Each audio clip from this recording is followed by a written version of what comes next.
रघुनाथा गुरु आगमन सुनत रघुनाथा द्वार आई पटना यऊ माथा द्वार सादर अर्घ दे घर आने सोर भात पूज सनुमाने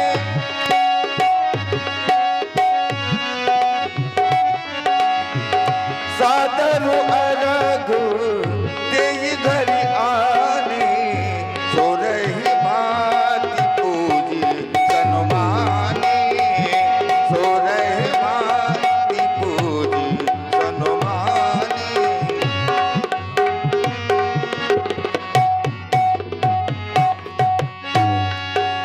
गहे चरण सिंह सहित बहोरी बोले राम कमल कर जोरी। अहो भाग्य हमारा जो आज हमारे गुरुदेव हमारे इस कनक भवन में पधारे हुए हैं। मेरा जीवन धन्य हो गया, आज मेरे गुरुदेव मेरे भवन में पधारे हुए हैं। हे पूज्य श्रेष्ठ, बताया गया संतों का मिलना बड़े सौभाग्य का विषय होता है। बड़े भाग्य तब जानिए जब मिलने आवे संत, ये संतन को मिलना करे सब दुखन को अंत। आपकी दर्शन प्राप्त हुए, परंतु मैं तो आपका सेवक हूँ। आप किसी के द्वारा मुझे बुलवा लेते तो मैं स्वयं ही चला आता, कोई साधन नहीं है। हे भगवान, कोई साधन नहीं है। हे मेरे नाथ, कोई साधन ही साधना के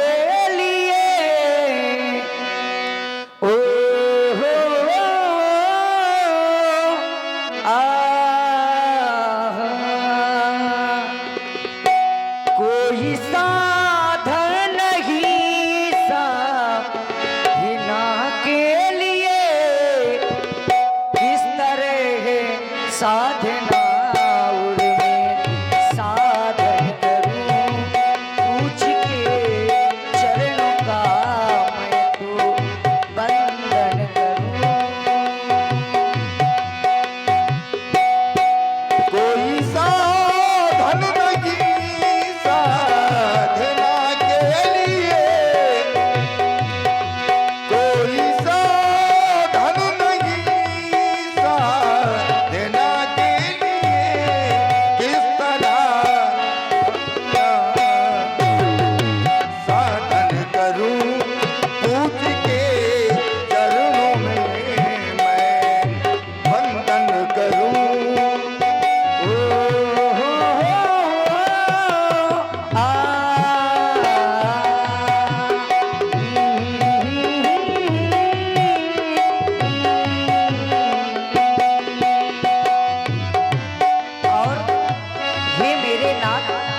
और बताया गया बाकी जाके जो दर्शन हुए आपके धन्य, जीवन चरण जो छुए आपके। जाके जो दर्शन हुए आपके धन्य, जीवन जो दर्शन हुए आपके। जागे जो दर्शन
परंतु भगवान आप मेरे गृह में आए हैं, इसका क्या कारण है? सेवक के गृह में स्वामी का आगमन समस्त मंगलों का मूल और अमंगलों का विनाशक होता है। परंतु भगवान और आप है अभिषेक राजपूत और अंकित राजपूत जो कि चन्नसी निवासी है, इनकी तरफ से 101 मुद्राएं। बहुत बहुत सा धन्यवाद। यदि किसी सेवक के द्वारा कहलवा देते मैं आपके यहाँ स्वयं चला आता।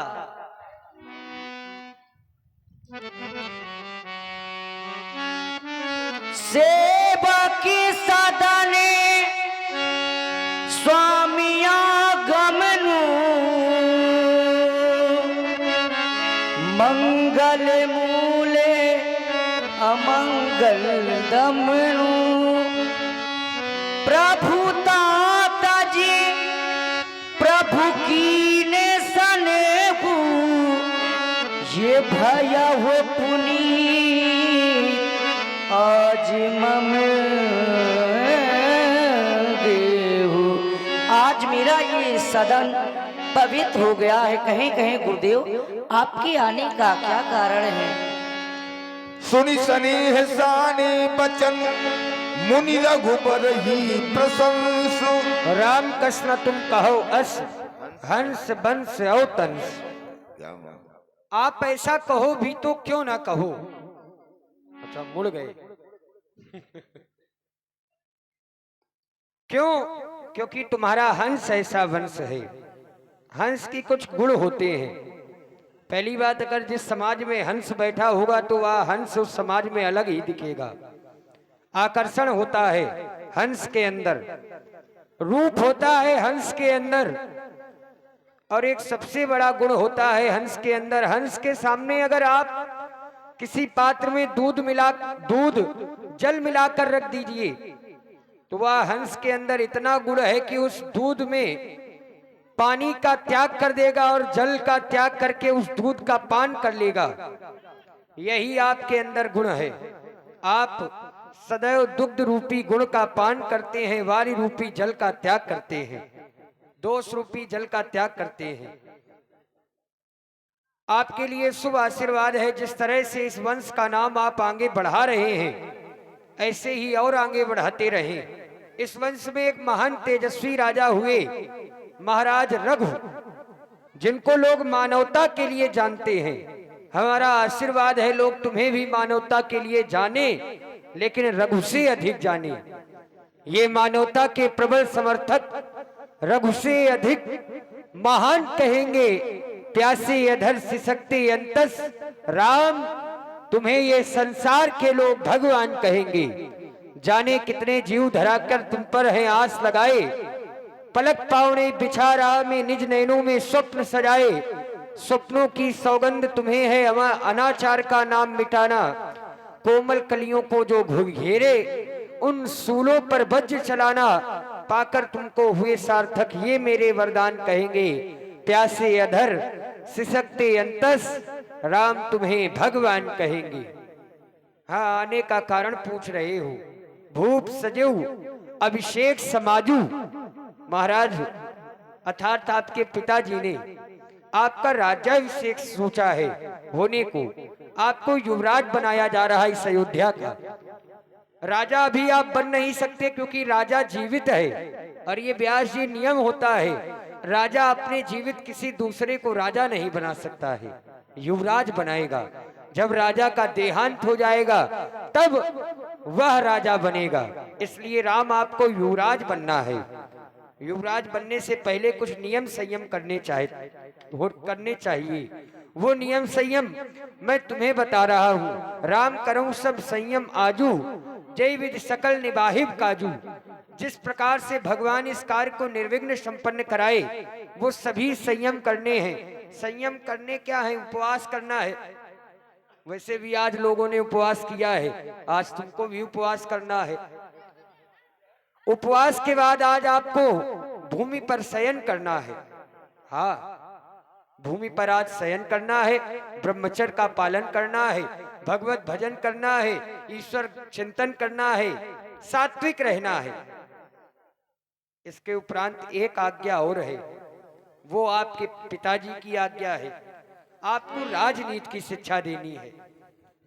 राजनीति क्या है? राजा राज्य कैसे चलाता है, राज किन के बल पर चलता है, राज्य में क्या कमियां ना होनी चाहिए, राजा के अंदर कौन सी कमी ना होनी चाहिए। ये बड़े ध्यान देने योग्य बात है, ध्यान से सुनना। अगर कोई व्यक्ति राजा नाम उच्चारण करता है तो लोगों के मन में, मस्तिष्क में एक दीवार, एक तस्वीर बनकर खड़ी होती है। अगर किसी से कहो कि मैं राजा हूं तो सामने वाला ये सोचेगा कि इसके पास सभी सुख है, तभी ये राजा है। राजा कोई भी हो, चाहे वो अपने घर का राजा हो, चाहे राज्य का राजा हो, राजा उसी को कहते हैं जो संतुष्टि हो, अर्थात जिसके पास सभी सुख हो। राघव, राजनीति में 4 अंग बताए गए हैं। राज अगर आपको चलाना है तो आप 4 प्रकार से चला सकते हैं। साम, दाम, दंड और भेद, ये राजनीति के 4 अंग हैं। है साम मैत्री। साम का अर्थ होता है मित्रता करना। दाम धन, धन से जीतना। दंड बलात् दबाना है और दंड से दबाकर जीता जाता है। सारंश भेद का कार्य यही औरों में फूट कराना है। ये भेद का काम जो होता है कि दूसरों में फूट कराना। राजा कभी अकेले राज्य नहीं चला सकता है। कोई भी राजा हो, अगर ये सोचे कि मैं अकेले राज्य चला लूंगा, कभी चला ही नहीं सकता है। राजा के पीछे 18 लोग होते हैं जो राजा की मदद करते हैं। कौन कौन से हैं? तो राजा के 18 अंगों में सबसे प्रमुख अंग होता है मंत्री का। अगर मंत्री चाहे तो मिट्टी में मिले हुए राज को भी आकाश की ऊंचाइयों पर पहुंचा सकता है। मंत्री चाहे तो आकाश की ऊंचाइयों पर छू रहे राज को भी मिट्टी में मिला देगा। ये एक मंत्री की ताकत है। मंत्री, खजांची, सेनापति, वेतनदाता, व्यापार सचिव, युवराज, पुरोहित, द्वारपाल, वन रक्षक, कारागार सचिव, न्यायिया जो न्याय करता है, रसोईया जो भोजन बनाता है, पता नहीं क्या बना दे राजा, कब खत्म हो जाए कोई पता नहीं। न्यायिया, रसोईया, अभिभावक, गुरुराज आज्ञा कहने वाला, दरोगा, वैद्य, महल वाली ड्योढ़ी पर नित रहने वाला, ये होते हैं राजा के 18 अंग, जिनसे चलता है सारा राज प्रबंध। अच्छा, अंग आपके अच्छे हैं, मान लीजिए शरीर में सारे अंग अच्छे हैं, लेकिन कहीं आपके अंदर कोई कमी है तब। हाँ, राजा के अंग तो अच्छे हैं, अगर राजा खराब है तो फिर क्या प्रजा करेगी। राजा के अंदर भी दोष पाए गए हैं, और 1-2 नहीं 14 दोष। हाँ, राजा को 14 दोषों से बचना चाहिए। कौन कौन से हैं वो 14 दोष? तो हमारे शास्त्र बताते हैं, अज्ञान, अनीत, नास्तिकपन, हठ धर्मीपन, मूर्खों से विचार, जनमत का अवेलन करना, मदरादिक का सेवन करना, भोग विलास, ये होते हैं 14 दोष। अगर इन 14 दोषों से बचता रहे नरेश, तो फिर उसके शासन को माने सारा देश। कहने को तो बहुत कुछ है, तुम सो भी नहीं पाओगे, पूरी रात केवल राजनीति में ही निकल जाएगी। इसलिए अब हम जा रहे हैं। इतनी शिक्षा तुम्हारे लिए बहुत है, अगर इतने का पालन कर लोगे तो राज्य सदैव चलाते रहोगे। कल्याण। गुरु सिख दे राय पही गयबू, राम हृदय असु विस्मय भयो। हम सभी भाइयों का जन्म एक साथ हुआ, परंतु राज मुझको ही दिया जा रहा है। ऐसा क्यों? कर्ण छेदन इत्यादि सभी कर्म भी, धर्म भी एक साथ हुए, परंतु सोचने लगा केवल महाराज के द्वारा आज राज मुझे मिल रहा है। इसका क्या कारण है? जन्म के संग सब भाई, भोजन शयन केरी लड़काई।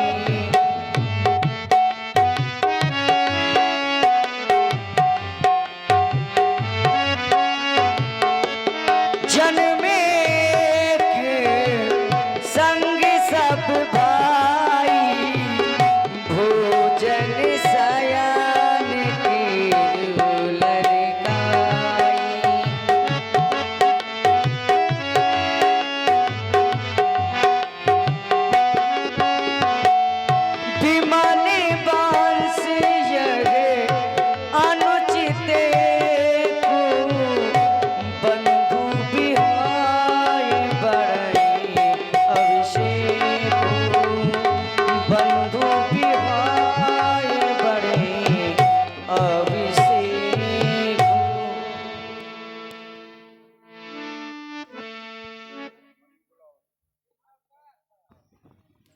तेही अवसर आए लखनऊ। इधर प्रभु श्री राम जी विचार कर रहे हैं, तभी भैया लक्ष्मण आए हैं। महाप्रभु अपने सखाओं के साथ में माता सरयू के तट में खेल रहा था और ऐसा प्रतीत हुआ कि ये समय अत्यधिक व्यतीत हो चुका है, क्यों ना अब अपने महाप्रभु की सानिध्यता की ओर चलना चाहिए। आपके पास आया तो देखा यह आपका मुखमंडल जो सूर्य के प्रकाश के समान प्रकाशित रहने वाला है, आज वह मुखमंडल इतना मलिन है, इतना कुम्हलाया हुआ है, ऐसा लगता है भगवान जैसे किसी चिंता ने आज आपको घेर के रखा है। क्या उसका कारण ये सेवक जान सकता है? हाँ लक्ष्मण, मैं वही सोच रहा था। महाराज के द्वारा गुरु बाबा को भेजा गया, गुरुदेव के द्वारा कहा गया प्रातः होते ही मुझे इस अयोध्या का युवराज और राजपद देना चाहते हैं, परंतु मैं सोच रहा हूँ कि राजा तुम्हें बना दिया जाए।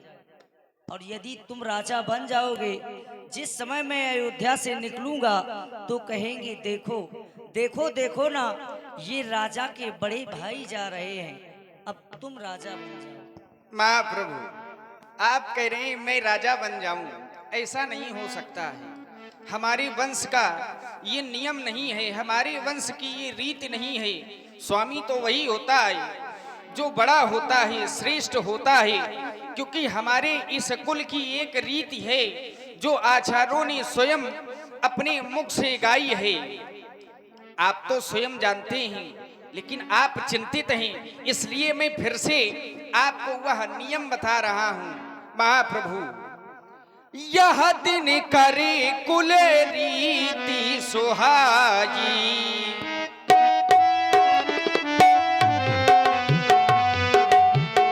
यह दिन करे कुल रीति सुहाई,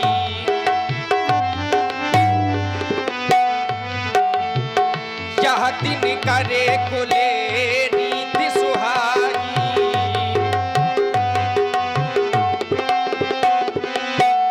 ज्येष्ठ स्वामी सेवक लघु भाजी, अब तो पावन, हाँ अब तो पावन पावन, हाँ अब तो पावन समय आ गया आ गया,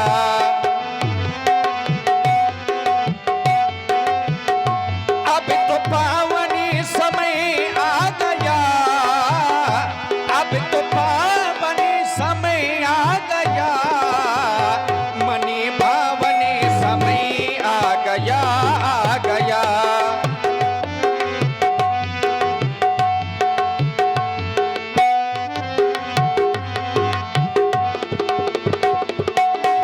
पारहिते निजे हिते पति जानी,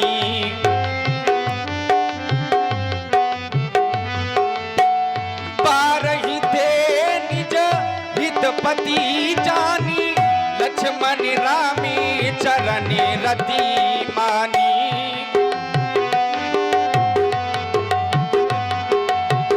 काली कवली फले खेत के बारा,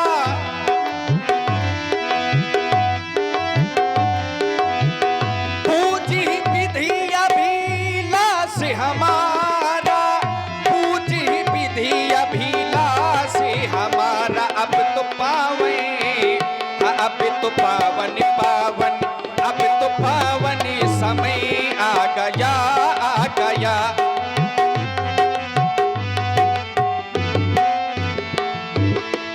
हाट बाटी घरे गली अथाई,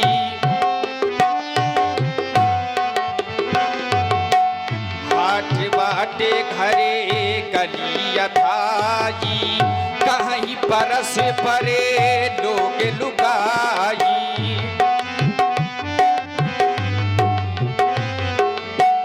कहीं परसी परी लोगे लुगाई, कहीं परस पावे समय आ गया, अब तो पावे समय आ गया, मने भावे समय आ गया, मने भावे समय आ गया, अब तो पावे समय आ गया। इसलिए महाप्रभु आप इस चिंता का परित्याग करें, आप राजा बन जाएंगे, हम सबको बड़ा हर्ष होगा। और हमने तो इन नगर के लोगों के मुख में वो अपार प्रसन्नता देखी है, ये सब लोग इतने प्रसन्न हैं, अभी से बधाई बजा रहे हैं। भगवान ये बधाई बाजे नगरी में,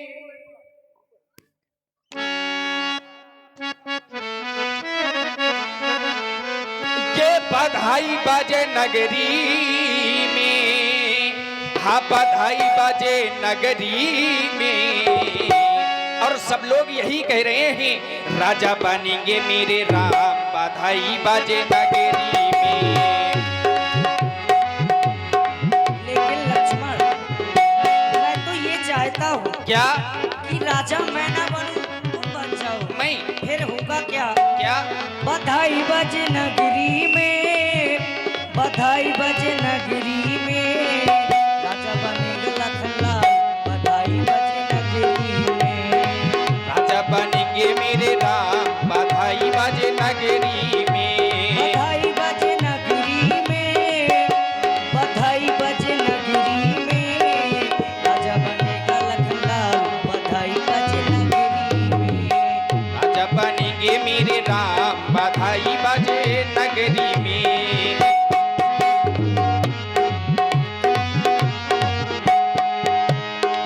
और लक्ष्मण, जब मेरा भैया राजा बनेगा,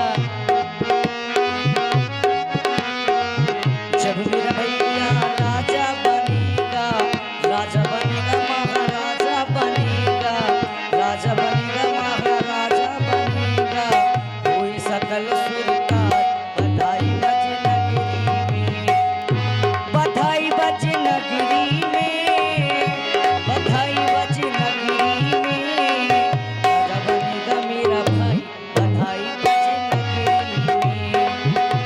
बधाई बाजे नगरी में, बधाई बाजे नगरी में, बधाई बाजे नगरी में, बधाई बाजे नगरी में।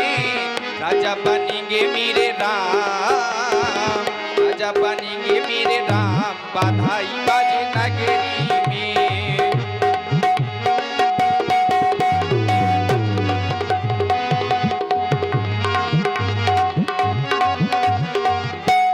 कल मेरे राम जी राजा बनेंगे, राजा बनेंगे महाराजा बनेंगे।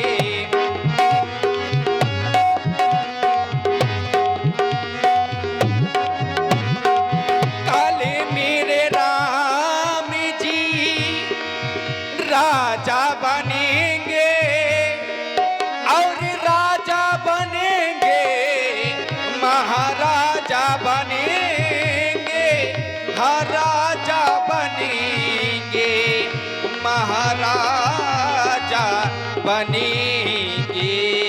कल मेरे राम जी राजा बनेंगे,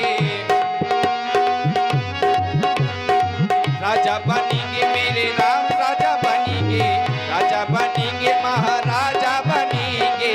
हुई सकल शुभ काम, हुई सकल शुभ काम, बधाई बाजे नगरी में। राजा बनेंगे मेरे राम, बधाई बाजे नगरी में। राजा बनेंगे मेरे राम, बधाई बाजे नगरी में। राजा बनेंगे मेरे राम, बधाई बाजे नगरी में। राजा बनेंगे मेरे राम, बधाई बाजे नगरी में। सभी अयोध्यावासी यह सोच रहे हैं वह कल कब होगा जब हमारे राम जी राजा बनाए जाएंगे, लेकिन देवताओं को यह बात अच्छी नहीं लग रही। वो सोच रहे हैं